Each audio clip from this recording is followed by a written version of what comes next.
आज हम एक ऐसे वैज्ञानिक के बारे में बात करने वाले हैं जिसे बिना किसी गलती की सजा मिली, जिसे सच बोलने की सजा मिली, जिसको हिसाब चुकाना पड़ा मॉडर्न साइंस की नींव को रखने का धर्म के ठेकेदारों द्वारा। हम आज बात करने वाले हैं महान वैज्ञानिक गैलीलियो गैलीली की। गैलीलियो का जन्म 15 फरवरी 1564 को इटली के पीसा शहर में हुआ था। इनके पिता का नाम विंसेंजो गैलीली और माता का नाम जूलिया था। इनके माता पिता की 6 संतानों में गैलीलियो सबसे बड़े थे। शुरुआत में उनका एडमिशन एक मेडिकल कॉलेज में कराया गया क्योंकि उनके पिता उनको डॉक्टर बनाना चाहते थे। फिर बाद में उनका इंटरेस्ट इसमें ना होने के कारण उन्होंने मेडिकल की पढ़ाई छोड़कर फिजिक्स और मैथ्स पढ़ना शुरू कर दिया। पढ़ाई पूरी होने के बाद वो फ्लोरेंस की यूनिवर्सिटी में प्रोफेसर की नौकरी करने लगे। वो साथ साथ चीजों को लॉजिकली समझने की कोशिश करते रहते और उन पर एक्सपेरिमेंट भी करते थे। एक बार गैलीलियो ने एक झूमर को देखते हुए ये गौर किया कि उस झूमर के हर दोलन में एक बराबर समय लग रहा था, फिर चाहे वह झूमर का बड़ा दोलन हो या छोटा, और यह समय उन्होंने अपनी नब्ज से मापा था।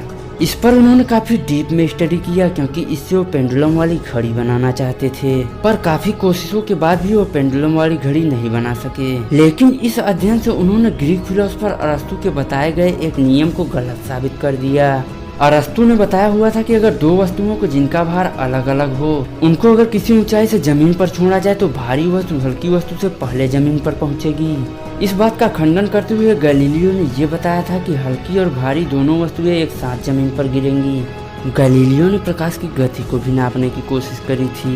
उन्होंने अपने दोस्त के साथ मिलकर एक एक्सपेरिमेंट किया। वे एक लैंप लेकर एक पहाड़ की चोटी पर चले गए और इसी तरह उनका दोस्त एक दूसरी पहाड़ की चोटी पर लैंप लेकर गया। पहले उन्होंने अपनी लालटेन जलाई, फिर प्रकाश देखते ही जवाब में उनके दोस्त को अपनी लालटेन जलानी थी और फिर प्रकाश के जाने और आने का टाइम उन्होंने नोट कर लिया। लेकिन इस एक्सपेरिमेंट से जो प्रकाश की गति उन्हें प्राप्त हुई उससे वे संतुष्ट नहीं थे और उन्हें इतना पता चल चुका था कि प्रकाश की गति को नापना इतना भी आसान नहीं है। उन्होंने हैंस लिपर्सी के द्वारा इन्वेंट किए गए टेलीस्कोप के बारे में सुना और उससे प्रेरित होकर उन्होंने खुद का टेलीस्कोप बनाने पर काम करना शुरू कर दिया और साल 1609 में उन्होंने लिपर्सी से कई गुना पावरफुल टेलीस्कोप बना लिया और इससे उन्होंने अंतरिक्ष में देखना शुरू कर दिया और वे मानव इतिहास के पहले ऐसे व्यक्ति बन गए जिन्होंने अंतरिक्ष में टेलीस्कोप द्वारा ऑब्जर्वेशन शुरू की थी। जब लोगों को अंतरिक्ष के बारे में कुछ नहीं पता था, जब दुनिया को धार्मिक कट्टरवादी नियंत्रित करते थे और लोगों में अंधविश्वास ज्यादा था, उस समय पर भी गैलीलियो ने अपने द्वारा बनाए गए टेलीस्कोप से हमारे सौरमंडल का काफी गहराई से अध्ययन कर लिया था। पहले जब लोगों को लगता था कि चांद की सरफेस समतल होगी तो उन्होंने बताया कि चांद पर क्रेटर और माउंटेन्स हैं और चांद के ये उन्होंने कई स्केचेस भी बनाए। उन्होंने उस समय पर भी बृहस्पति के 4 चंद्रमाओं को खोज लिया था और उन्होंने ये भी बताया कि पृथ्वी और बाकी सब ग्रह सूर्य का चक्कर लगाते हैं और सूर्य अंतरिक्ष का केंद्र है। और ये बात 1632 में उन्होंने अपनी बुक में भी बताया। लेकिन ये बात उस समय के चर्च और पादरियों को गलत लगी क्योंकि बाइबल में लिखा हुआ था कि पृथ्वी ब्रह्मांड का केंद्र है, सूर्य और बाकी सब ग्रह पृथ्वी का चक्कर लगाते हैं। और ये बात जब चर्चों को पता चली कि गैलीलियो ने अंतरिक्ष का केंद्र सूर्य को बताया है तो वहाँ के चर्च ने गैलीलियो पर मुकदमा कर दिया। हालांकि गैलीलियो पहले व्यक्ति नहीं थे जिन्होंने ऐसा बोला था। इससे पहले निकोलस कॉपरनिकस नाम के वैज्ञानिक ने भी ये कहा था कि पृथ्वी अंतरिक्ष का केंद्र नहीं है और उनका भी अपने समय में बहुत अधिक विरोध हुआ था।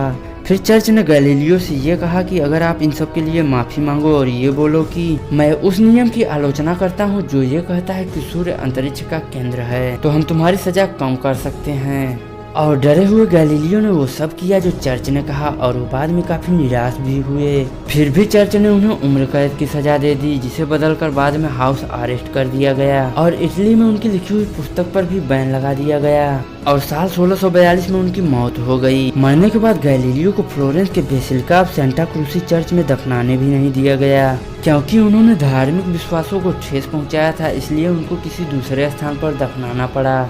लेकिन चर्च को लगभग 1 सेंचुरी बाद 1737 में अपनी गलतियों का एहसास हुआ और उनकी अस्थियों को निकालकर चर्च में दफनाया गया। उनको चर्च में दफनाने से पहले उनकी एक अंगुली निकाल ली गई थी जिसको फ्लोरेंस के म्यूजियम में रखा गया है। आज भी गैलीलियो द्वारा बनाए गए 2 टेलीस्कोप फ्लोरेंस के म्यूजियम गैलीलियो में रखे गए हैं।